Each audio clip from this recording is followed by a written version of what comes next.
Lay back and action. The interesting thing about Simulcam is that it integrated our Fusion camera system, which was for shooting 3D, with our virtual camera system. What Simulcam did was it put the two together. It overlaid a virtual capture environment on a live action set. It allows us to treat that Fusion 3D camera as if it's a virtual camera. We would actually track these 3D cameras in space. And we can feed into it the images of computer-generated environments and computer-generated characters at the same time. The Simulcam essentially really is kind of a live green screen element. When you're normally filming against a green screen, you don't have the background in any of your monitors of what will finally be rendered on that green screen. But what the Simulcam allows you to do is to sort of interact with that environment that is going to be digitally built eventually. And so you can sort of sync those two things together on your monitor so you can interact between the two environments. So much green around that you can lose sight of what we're doing. And you forget that you're actually making a movie where there's bigger than life amp suits and space shuttles. And to actually see that back on a monitor just gives me a little taste of what's around. So you're not just playing to green, and it just feeds your imagination more. It allows you to live in the world and not just always up here. Wherever you'd point the lens, you'd see set extensions. Wherever there would be green, you'd see Pandora. Let's say that I have a scene with humans interacting with an avatar, like when Jake and Norm wake up in the laboratory. That's fine. Okay, good. Just take it nice and slow. We were in there literally with handheld cameras pointing at a blank gurney. Are you feeling lightheaded or dizzy? And there's Jake. Are you wiggling your toes? I can see Jake in my monitor as a computer-generated character in the live-action scene. Sit down, Jake. Listen to me.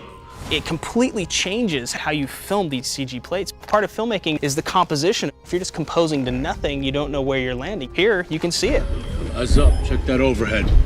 The cool part is we can show the actors exactly what it's going to look like. They can truly interact. You need to sit down. I need you to sit down. Jake, it's okay. Buddy, listen to me. Just to the end. Jake, come on, Jake, watch it down. Jake.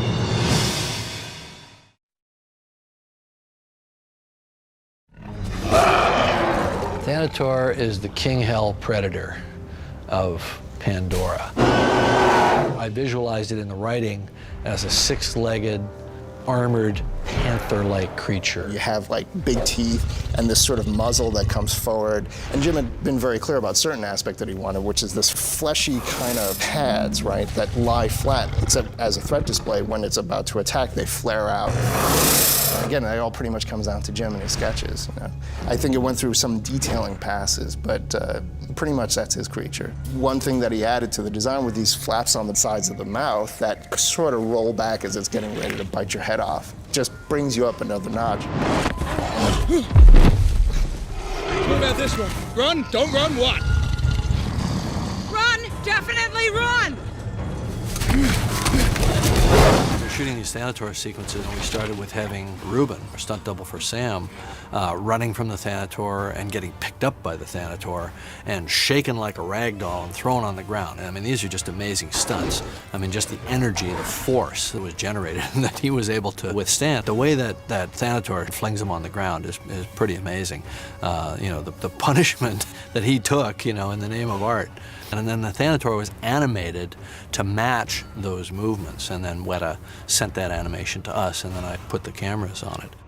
And that idea that we would not just be sending everything unidirectionally to Weta, but that we would send them something, they would send us something back, then we would send them more. It became kind of a feedback loop. But it got more sophisticated later, because when we were doing the big fight between Quaritch's amp suit and the Thanator at the end, we had to figure out how to choreograph this fight. And for me, I was all about trying to do things I could direct, that I could actually get involved in. So we decided to have Alicia, Vela Bailey, actually be the Thanator. Then later, we also captured Zoe as Neytiri, riding the Thanator. So here Zoe is essentially riding the motion of her own stunt double. It's all very bizarre, you know, how this works. But we put Zoe on this Thanator mock-up, which was really just this kind of thing that we grabbed, and myself and the stunt coordinator, Garrett, and a couple of the other stunt guys, we just grabbed this thing and we tried to shake it around like a bull at Gillies, see if we could throw her off. I don't think we ever threw her off. The Thanator is a medley of a lot of different animals, you know, modified. And it has a leopard cry that's very much a signature. I remember reading the script and thinking, oh no, this guy's gotta be really badass. And at the same time, have a lot of components based in rage, but also sort of raging frustration. The Thanator is like a great white shark is to a scuba diver. It's just death. When it comes after you, it does not stop. It just digs everything out of the way. When it's toned you up as a target, you're not gonna make it.